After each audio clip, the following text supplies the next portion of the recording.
thrilled to be back with Allan Parker. Hello, for Barry. conversation number 12, Mr. Parker. Wow. About conversations. And today we're tackling a very large topic that's both a desire and an outcome, I think, of all wise conversations, and that's trust. Yes. I consider this one of the curly conversations of all. Curly. Curly. Curly. There you go. I was curly, and the curlies get tangled at times. They definitely do. I've been looking at the Alderman Trust Barometer research recently, and also I think it's the ISOS people who've just taken this is up the latest data, where the most trusted people, would you believe, according to their research, are doctors. Oh, really? And the most least politicians. Surprise, surprise. And there's a sort of a whole range in between. But what was interesting is that doctors had a 59% trustworthy rating, scientists 57, teachers 52, the armed forces 41, just ordinary folk, so-called 38. So there's only 3 people, according to their research, which was thousands of people. Doctors, scientists, and teachers are the only ones that were above 50%. The good old pollies, 12%. Now, can I accumulate my trust data then? Yeah. Yeah, because I fit into 2 of those 3 categories. You do. So do I get the 50 for the scientist and 50 for the teacher? No, but you would deserve it. Yeah, I found it a fascinating look, given another piece of research that I just looked at a couple of days ago from the Skills Commission in Australia, the government agency. Right. Because doctors and teachers and doctors and / nurses and teachers are in the top 3 greatest skills shortage area in our country at the moment. Yep. Yep. There's a mass exodus of all kinds of nurses. Yep. And teachers. And teachers. Queensland education system is 20,000 teachers short at the moment. 20,000. That's what I heard 3 months ago from a very reliable source. Now, I from what I can tell, the fundamental issue is a mistrust in authority, both government and government agencies, but also the systems within the health industry and the education industry. Yep. Yep. It's like the health system, the education system, like the financial system, are broken. Yep. And a lot of us are trying to make the old system obsolete by creating new ones. Yep. But it's on Monday next week in Brisbane, I'm running a program called Managing Complex Systems. There you go. Yeah. Because there's no doubt that it's a systems issue. Yep. I just read a great book by Robert Reich, the American author, former government minister back in the Clinton administration, I think. But he wrote a book, The System, Who Rigged It and How to Fix It. And in it, he says, left and right are not the challenge. The challenge is oligarchy versus democracy. Oh, wow. Which I found a profound insight. And I see oligarchy as in authoritarianism, a problem in the health and the education system as well as the financial system. Mm-hmm. Mm-hmm. And so in the end, it leads to people losing trust and leaving the industry. Mm. Mm. And I wonder, and I have facilitated a couple of these in two of those three industries. There is often an unwillingness to let go of old ways of thinking, which further Get out undermines the trust. Derry, what are you talking about? That's not an issue. But because at the issue, I'm sure that I'm not sure of your exact thoughts, but the issue is power.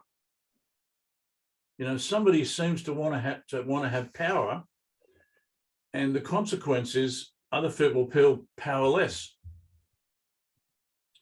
And so trustworthiness, which should be right up there as a leadership skill, I would say self-awareness, awareness of others, and trustworthiness have got to be right up there as leadership skills. And at the moment, well, according to that research, only 3 occupations are above 50% in trustworthiness. Yep. Yeah. So it's a massive, massive, massive challenge. Yeah. You and I both know that wise conversations help. Pardon me. Where do we start, mate? I think I've got to start by drawing a chart. And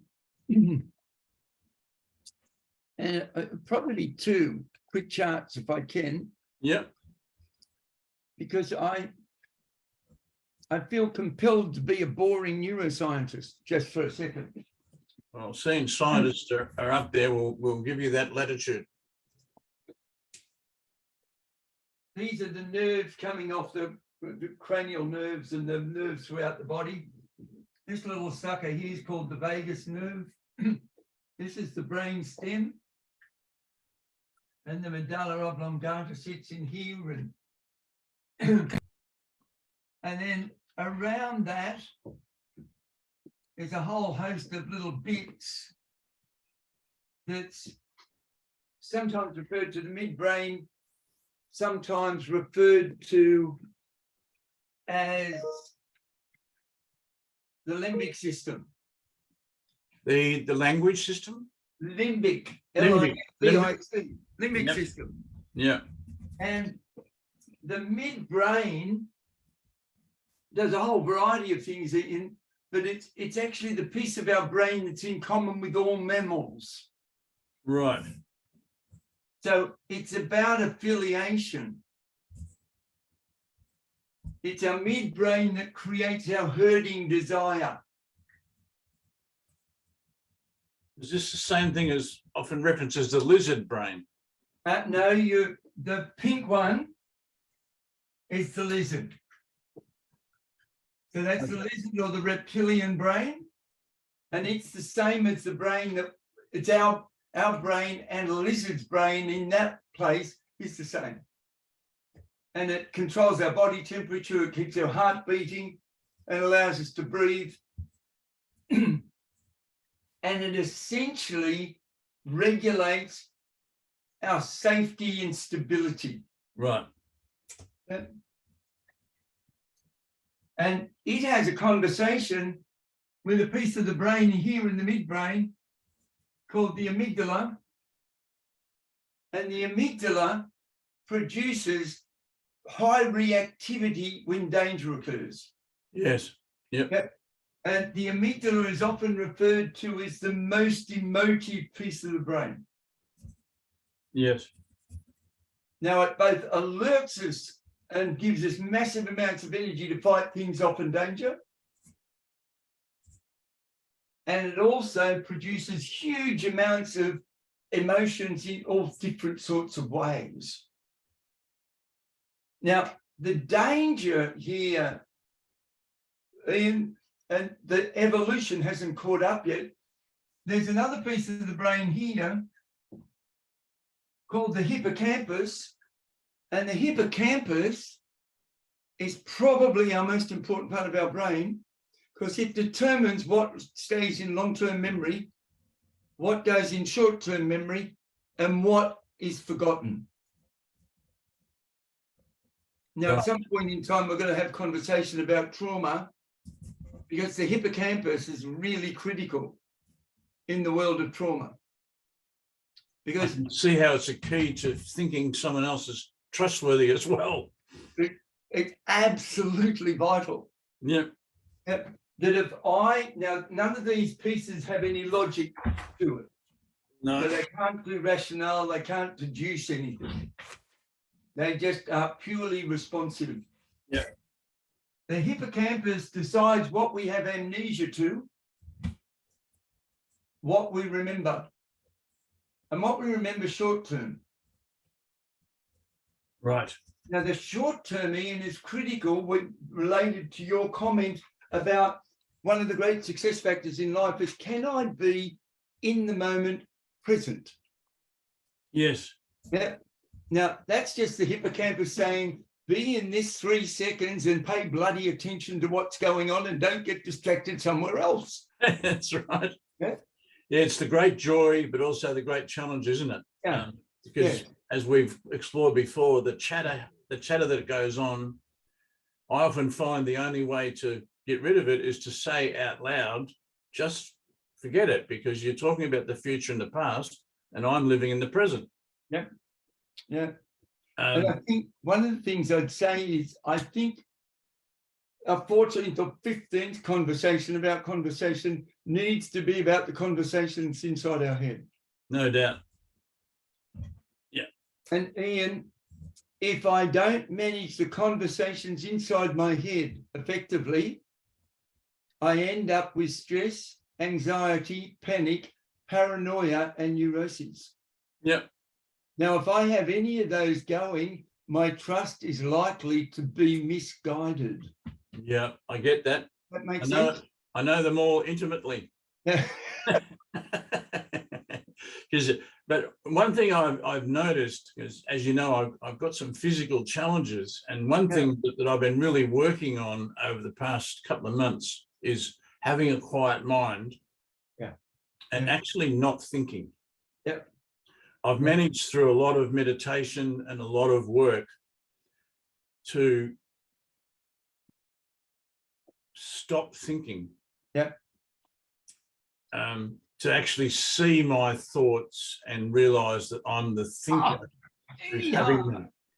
Just listen to that language. See my thoughts. Ian, if we could consider then the outer layer of the brain, and this is the front bit, my eyes are here, and this is the back bit, and my eyes connect to the back, and the back is called the visual cortex. Yes. And if I could think in pictures or diagrams instead of words,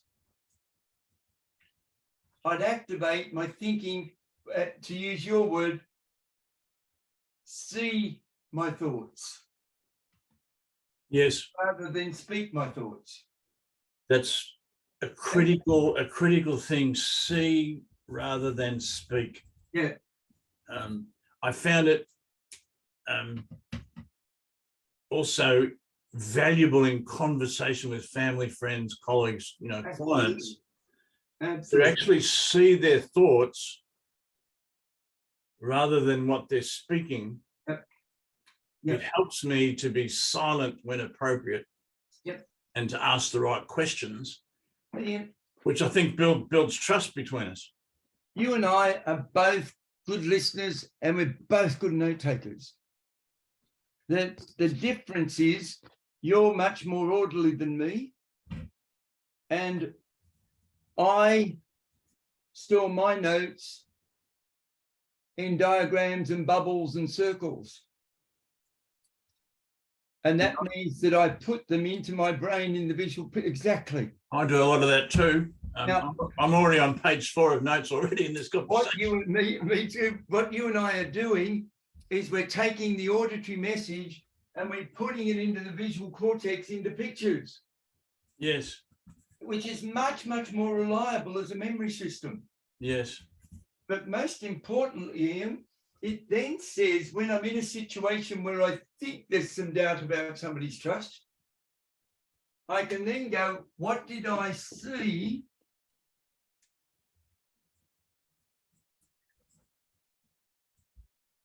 Or where my ears are, there's a piece of my brain that remembers what's said. And I go, what did I see and what did I hear? Wait for this one. Not what did I feel? Yes, I know this. What we feel is important, Yep. and that's a heart matter. Yep. And me personally, I follow my heart before my brain. Yep. But one of my works in progress, I'm talking 25 years, is to move from my natural instinct for auditory to more visual. Yep. And that note-taking using diagrams, I had a wonderful experience with our good friend Glenn Capelli. We stayed with him in Lindy for a week just recently, and there was a joy one day. Glenn took out his old journals, just picked them at random, and they both happened to be in the year 2000. And we just randomly picked a page and each and had a conversation about what we saw in the visual. Because Glenn, as you know, is a wonderful visual communicator. It's Jordan, you know. It was a great honor and a great privilege. And what struck us both was the relevancy 20 years on of his visuals. Yes. Today. Yeah. And I'm sure I know this myself. One of my habits with my clients since I begun in 1990 is I capture the conversation in words and diagrams and models while I'm speaking with the client. And often the client wants me to sign it and give it to them at the end. It's been a practice I kind of stumbled on. Do that as well. So, but it's a wonderful way to, again, build trust. Yes. Now, here's an interesting bit for you. If I've got my auditory brain, and while I'm listening to you, I'm also speaking to myself about what I'm thinking about what you said, or I'm preparing what I'm about to say, and I miss what you just said while I'm preparing what I'm about to say. And so that information goes to the hippocampus and it puts it in long-term memory. And that's why I remember what I said and not what you said. Yes, interesting, fascinating. Yeah. So that means that if you said something and I didn't clarify it, Ian, but I extrapolated a conclusion or assumed that it was something other than what you intended, and my vagus nerve gives me an uncomfortable feeling in the solar plexus in my gut, my hippocampus stores that information in long-term memory. So how do we, because one of my techniques, I know we're going to talk about methodology down the road, but one of my techniques when I'm listening to someone else is to ignore my own thoughts. Yeah. Regardless of what comes in, I'm visualizing them in client work with the notebook, but I'm not paying attention to them. I'm trying to give my undivided attention literally to the person or people. He's the first diagram I was going to do right at the beginning. And you've seen me do this hundreds of times. This reptilian part of the brain takes care of Allan and is self-oriented. Yes. Yep. The midbrain both protects Allan What's that top word, Alan? Self. Self. I'm self-oriented. Yep. Yep.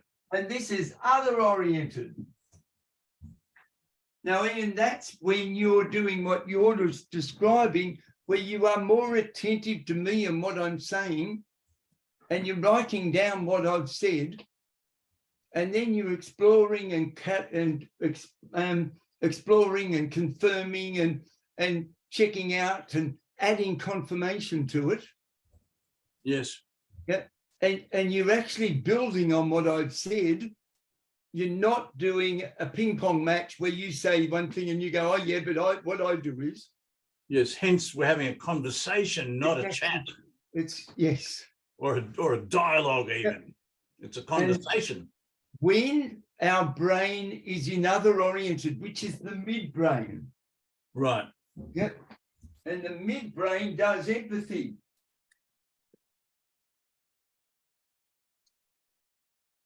And you and I talk and explore each other's point of view. We actually build rapport. Yes. Now, here's a provocative Alan Parker one for you. Which, of course, that these are all keys to trust. Absolutely. How fascinating. Ian, I have a sneaking suspicion that at least 30% of all mistrust is the absence of empathy and rapport. 30% of all mistrust.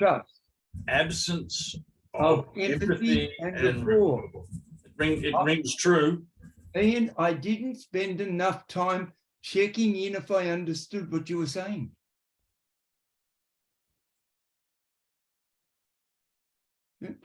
Yeah, it rings true, mate. Now, this last piece of our brain, with the visual cortex at the back, it's also got this magical piece at the front. Whoops. Oops, I've got a pen that's dried up. How about that? That doesn't happen very often. I've got a piece at the front here called the prefrontal cortex. And it's the part of my brain that does two important things, Ian. Number one, it's the only part of my brain that can consider the multiple elements. So if I'm going to be considerate, it's only the frontal lobe of my brain that can do it. Yeah. Not the auditory chatting bit. No. And the other thing that's in the frontal lobe are what's called mirror neurons. Neurons. Mirror neurons. They're neurons that mean you and I copy each other without knowing we're copying each other. Right.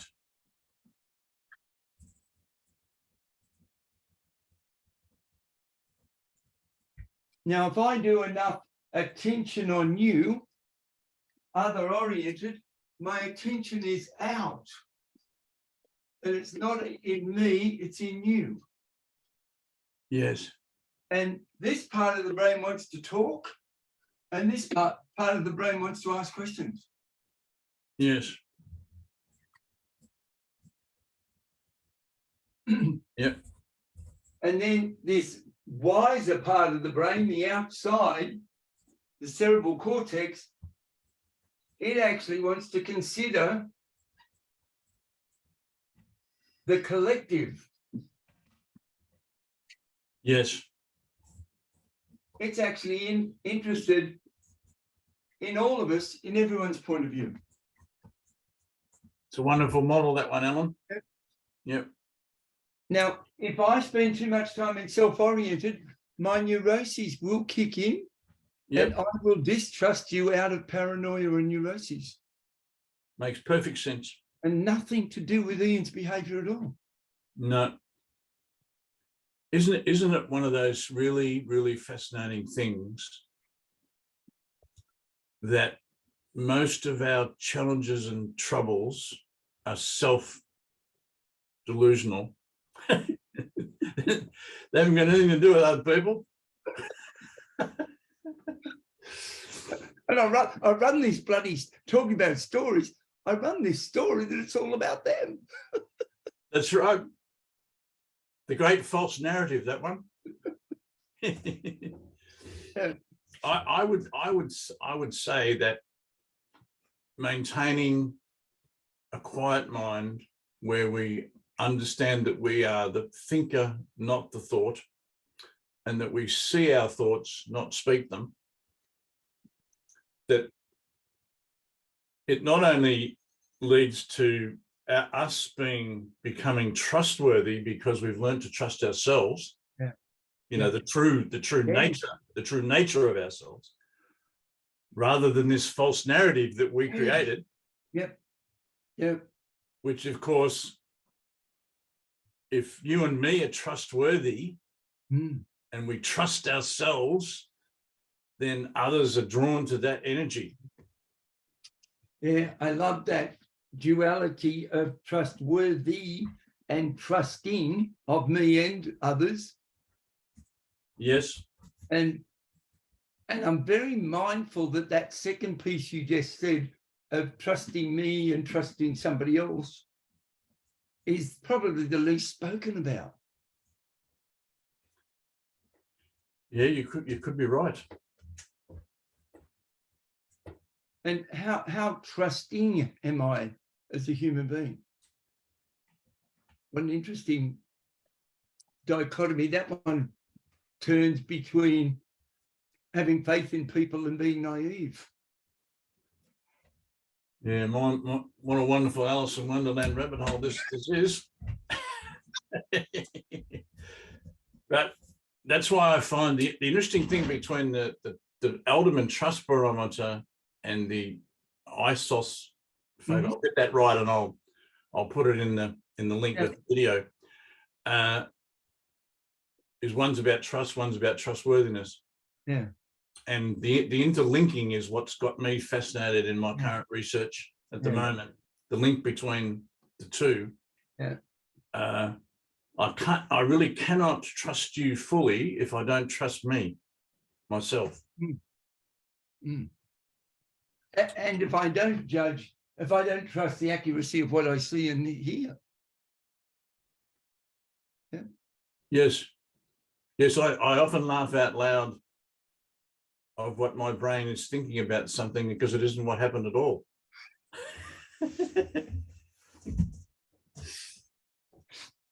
I often catch myself laughing out loud when I kind of witness that experience.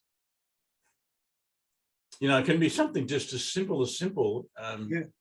And you kind of, you know, your brain's got this view, and then when you're a thinker, not a thought, you realize that's the dumbest thing I've ever seen. I've ever said, because it's not what happened at all. Yeah.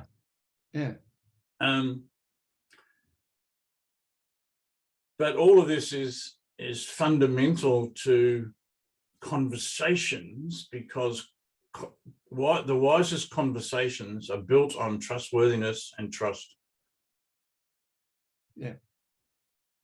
Our 13 pillars make it possible, but trust is one of the big keys, isn't it? Yeah. And trustworthiness, I think they're kind of brothers and sisters in a way, aren't they? There's a link between that and your comment about, am I the thought or am I the thinker, observer? Because in this, whoops, let me move that chair out of the way. In this model, the collective, for me to see the whole, including seeing myself in the whole, I've got to be up here in the helicopter. Yes. Looking down at you and me. Yep. And looking and considering who else is there that we might need to be considering. So I become the visual thinker, not the thought, to use your language. Yep, wonderful. And of course, there's a great freedom in this. Many years ago, I saw Deepak Chopra and Wayne Dyer. And I remember the moment when Deepak said to Dyer, "We're not our thoughts, we're the being who's having them." Great line. It changed everything for Carol and I. Yeah. And we were fortunate that we were young enough Yeah. that we've been able to build on that ever since. Yeah. Yeah. Of course, we're a work in progress, aren't we, on this? We never arrive. That's part of the joy of it. Yeah. We're always becoming. Yes, wonderful, wonderful. Yeah. Well, I reckon that's a place to conclude a conversation about trust, Mr. Parker. Yeah. I want to leave my favourite trust question to close. Is it really about trust, or is trust the byproduct of reliability and keeping my word?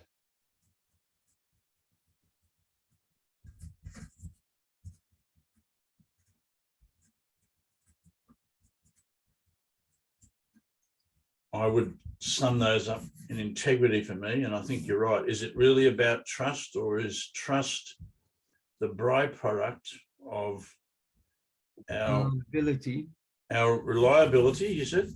Reliability and keeping my word. And keeping my word. Yeah. I will put that at the bottom of this video because I think it's a wonderful insight. And I agree. It's a question I constantly am checking myself on. The moment I catch myself having a negative assumption about anything, I throw that one at myself. Yes. Yeah. Yeah. I'm gonna do the same from today onwards. Mr. Berry, as always, a cracker. A cracker. We'll look forward to seeing you for breakfast on Sunday, my friend. I'll be thrilled to be in Geelong and have breakfast with you and Carol. Good on you, mate. See you then, mate. Take great care. Bye-bye. Bye.